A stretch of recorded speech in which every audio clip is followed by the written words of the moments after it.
Hello, everyone.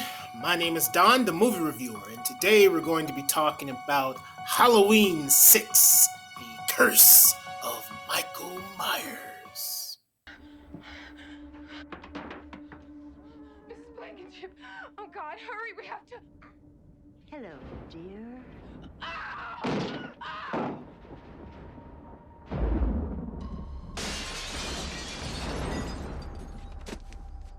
You've got to be kidding me. You have got to fucking be kidding me.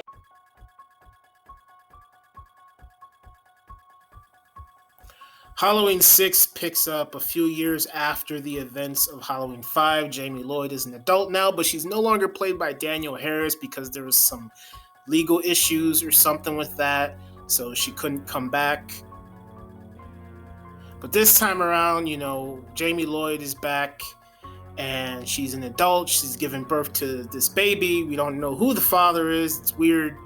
And then there's this cult of Thorn, and then Michael has to kill Jamie and kill the baby. And there are two different versions of this movie because no one knew what to do with this. No one knew after 5. No one knew where to go with this movie. There's two different versions of this movie. There's the producer's cut, and then there's the theatrical cut. At the beginning of the producer's cut, they just go all in on the Thorn thing. They just go all in on the cult, and the cult being a part of Michael Myers and his lineage, and him needing to kill his entire bloodline, and also kill people who move into his house. And it explains how he got his powers, because it's from the Thorn. The curse of the Thorn gives him his strength. That's why he's supernatural. And then it also explains, why did he go psycho when he was a kid? I was babysitting with him that night. We are alone, aren't we? Michael's around someplace. Michael heard a voice? It told him to kill his family. That was some bullshit. So this movie just explains a lot of stuff while adding in new elements to the Halloween mythos. And the theatrical cut is just mostly your generic slasher gore fest movie. They both have their good things and their bad things. They both have their positives and their negatives. There's some things I prefer in the producer's cut, and there's some things I prefer in the theatrical cut. And so it'd be nice if someone could just make a cut putting everything that they like into one ultimate cut. Okay, at the beginning, you see this Thorn crap, and then Jamie's pregnant for no reason, just so Michael can have an obstacle. And then, Michael kills this nurse, who cares? Then he twists this guy's neck, and you see the bone come out. And then Jamie runs away with the baby. And then the Loomis, he's a retired old man. It's beautiful because it's like if you witness everything he's went through leading to this movie, it's like, man, he's retired, doesn't want to practice medicine anymore, he's done. And it's like, all right. I love the producer's cut for giving us more Donald Pleasance and more Dr. Loomis, because that's what I really gravitate towards, because of Donald Pleasance. He was phenomenal with this character. And as shitty as these movies were, Donald Pleasance was the glue, because it's like he's Michael's arch rival. Jamie Lloyd comes in and she's like, I need your help, Dr. Loomis. And then we meet Tommy Doyle, played by Paul Rudd, and he's like, oh yeah, talking about the experiences he had when he was a kid in the first movie. And then that brings everybody together. In the Halloween community, there are a lot of people who say, oh, that's horrible the way they treated Danielle Harris, and it's horrible how they took out Jamie Lloyd, the Jamie Lloyd character. And for me, I do prefer the way she got killed in the theatrical cut, where she gets thrown onto some equipment and it just tears her apart. That was it's sad because it's Jamie, and if you remember the previous movies, even though it's not the same actor, you remember that character from the previous movies, and it's sad how she gets taken out. And in the producer's cut, she gets stabbed, and later on she gets shot, and this doesn't make any sense to keep her alive. So I prefer the theatrical version of her being killed. even though the Halloween community is against it. I mean, at least we got to see more Michael and him actually killing instead of just this whole mysterious this thorn cult, whatever it is. This movie's bloated. This movie's so bloated. It's like you don't need all of this stuff. Like there's the thorn cult, and they explain how Michael got his power, and then with the little boy who's Karen's son, he's hearing voices in the Myers house, like kill for him, and it's like, oh, maybe that's how what started with Michael Myers. He was hearing the voices, but then it doesn't make any sense, because then he's hearing, if Michael Myers was a kid and he was hearing the voices, that means that Dr. Wynn and the cult were already attached to him way before he even killed his sister. And then so they don't explain that in the movie. It's like, okay, is his house, built on some ancient burial ground or something and it's cursed? Or is it like it's like the Amityville house where there's just some curses in there, and whoever lives in that house gets cursed, and then it just passes on to family, people who move in the house. And so them trying to explain away who Michael Myers is as an entity, it just tarnishes Michael Myers.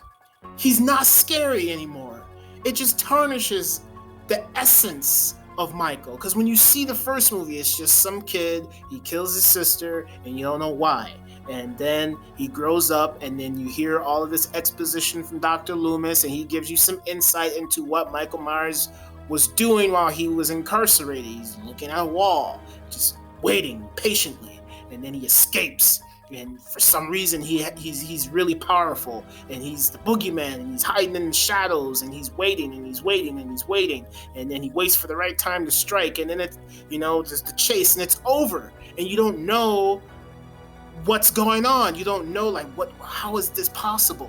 You're just freaked out by it. And then with this, it's just like, okay, so he lived in the house, he heard voices, they told him to kill, he killed his sister, and he's supposed to kill his lineage, went to Smith's Grove, met Dr. Wynn, because Dr. Wynn is in the first movie, it's not the same actor, but it's the same character. So that's a good tie-in. So he met Dr. Wynn. Dr. Wynn, I guess, is the one who gave Michael Myers driving lessons. It was Dr. Wynn all along, from the very beginning. He was teaching Michael Myers how to drive, and he put the curse of Thorn in him and gave him his abilities. And it's horrible because Michael Myers isn't scary in this movie. And he just feels like a tool he's just there, and it's like, oh my God. Sam Haddonfield is 150 miles away from here. Now, for God's sakes, he can't drive a car. He was doing very well last night. Maybe someone around here gave him lessons. It's all your fault! Motherfucker, it's all your fault! And then there's a scene, there's Michael, and he kills all of the cult members in this hospital room for no apparent reason. And you could say, well, now he's turning his back on his masters. He's killing the people that are trying to control him. But the movie doesn't go deeper into that. It doesn't, Michael Myers is just this force. And at the beginning of the movie, it seems like he's being controlled. Like he's just a pawn in the grand scheme of things, right? And it demystifies Michael. It just makes him a puppet. And then at the end, he decides to take control and kill the people that are controlling him for no reason. And so at the end of the producer's cut, Wynn says, it's your game now. And so he touches Loomis on the wrist, and Loomis screams out in agony. And it's kind of weird because it seems like Donald Pleasance didn't get any real direction. Like, he didn't really know what to do. There's like, just scream. And then he screams. And it's like, and he stands there for a moment not knowing what to do. And it's kind of awkward. But it's a nice ending for Loomis because, since he's been the arch rival to Michael this whole entire time, and now him being cursed with the thorn, and now him being the guardian of Michael, that would have been interesting to see where that storyline would go. But unfortunately, Donald Pleasance passed away. And in the theatrical version, I don't like the way it ends for Loomis. It's ambiguous.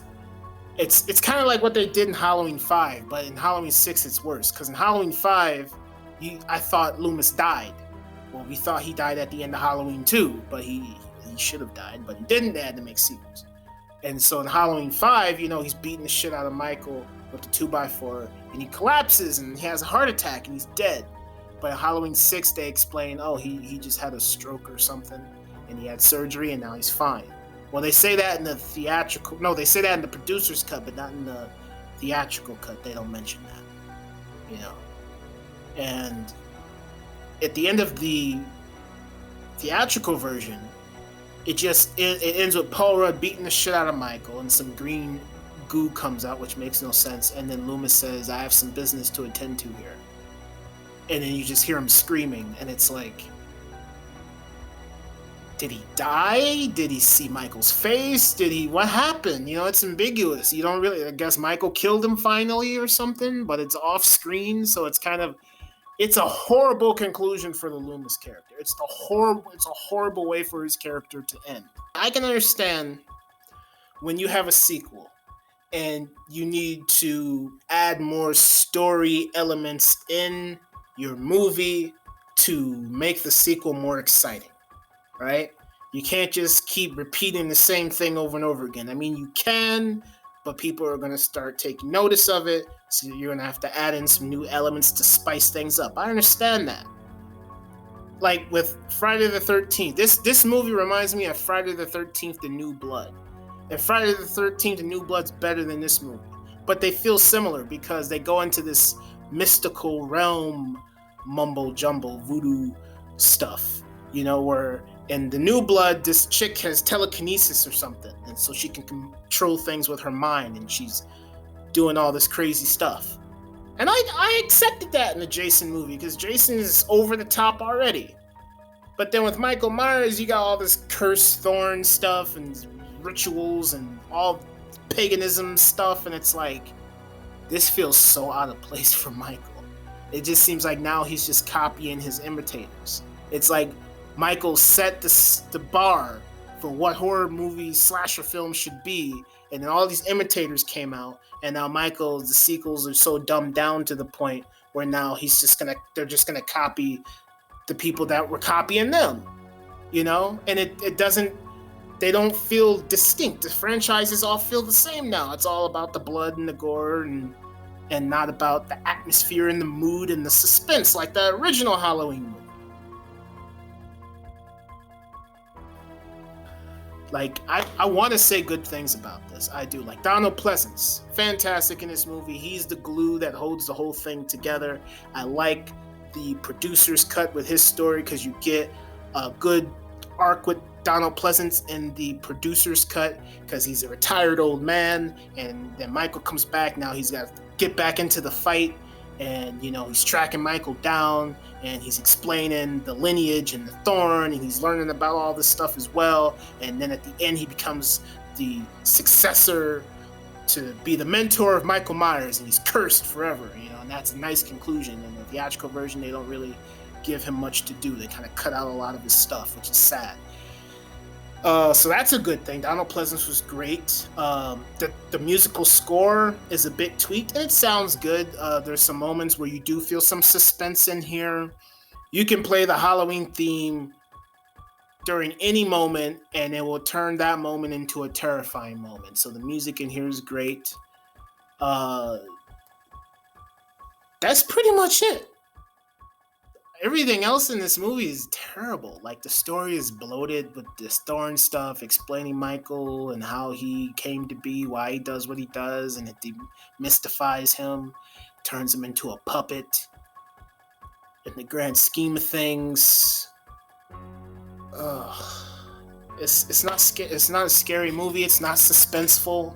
It loses like everything that the original movie set up. It just like throws all that out the window, and this is a terrible movie.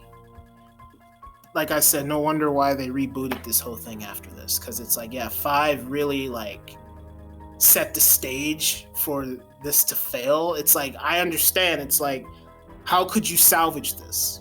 And they tried. Like I said, if you watch the movie on its own, it's fine. But if you watch it as a Halloween movie, no, this is terrible. But on its own, it's okay. But as a Halloween movie, it's garbage. That's how I look at it.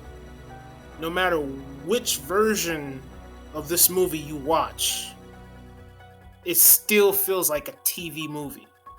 It feels like a TV movie. And that's the strangest thing, because this is a sequel to the original one that came out in 1978. This movie came out in 1995, and it feels like a 1995 movie. It feels like a 90s movie with the way it's shot. It doesn't feel cinematic. And if you watch Halloween 6 on its own merit, you can say, okay, it looks like a TV movie. That's fine. It's its own movie. But it's not. It's a sequel to the original movie by John Carpenter. And John Carpenter's movie cost $325,000 to make. It was an independent movie. And this independent movie felt more cinematic and more suspenseful than the sequel that was made for what, $6 million and came out in 1995. How is it that this movie, with a bigger budget, is not as good, not as suspenseful, not as cinematic as John Carpenter's original movie? And I know that people do not go into a movie, actors, directors, producers, they do not go into making a movie to fail. They don't go into production saying, this movie is gonna suck, I can't wait to make it. No, I'm pretty sure they go in there and say, okay, we want this to be good, we want the fans to love it, and I'm pretty sure that's why they introduced, this producer's cut, or the theatrical cut they were going to go with at first, and then test audiences didn't like it because there's not enough Michael and there's more Thorne shit, so then they cut it and scrambled and then made it more of a slasher movie. And so I'm pretty sure there was a lot of people who were passionate about this and wanted this to be a good Halloween movie. But this is a shit show. This is terrible. This is from beginning to end, this is terrible. But for me, the only thing in this movie that I like is Donald Pleasence's Dr. Loomis. He's the glue that holds this movie together. All right, anyways, my name's Don, the movie reviewer. Thank you for watching, and I will talk to you next time. Hello, dear.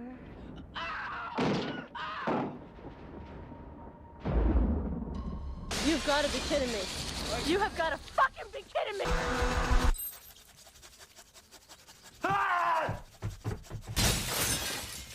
That was some bullshit. What the fuck is going on in there? I'm out of here. That's more like